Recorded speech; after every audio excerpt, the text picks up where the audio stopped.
भारत में सरकारी नौकरी के जितना क्रेज है उतना शायद कोनो देश में होबो ना करे।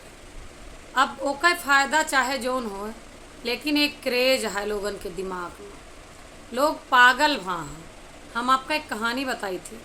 एक पिता के दो लड़का रहे, दोनों तैयारी करत रहे। एक के नौकरी लाग गए अमेरिका में, जौने के 1.5 लाख रुपया सैलरी रही और घर रहा के खाए के सारी सुविधा हुआ रहा, सिर्फ ओकर तनख्वाह 1.5 लाख मिलत रहे। अब वो दौड़ के आवा, बाप से बताइस कि हमका रहा के खाए के आना जाना हर चीज़ फ्री।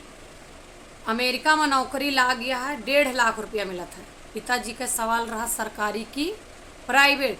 कहें पापा सरकारी तो ना है, प्राइवेट है। ऐसे मुँह फेर ले।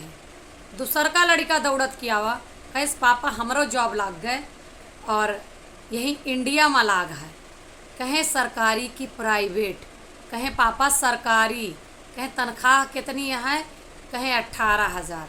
कहें कौन काम करे है? कहें सफाई कर्मचारी के। कहें बहुत सही बेटवा, बाप का नाम रोशन कर दिया। तो यह तरह का क्रेज भारत में है।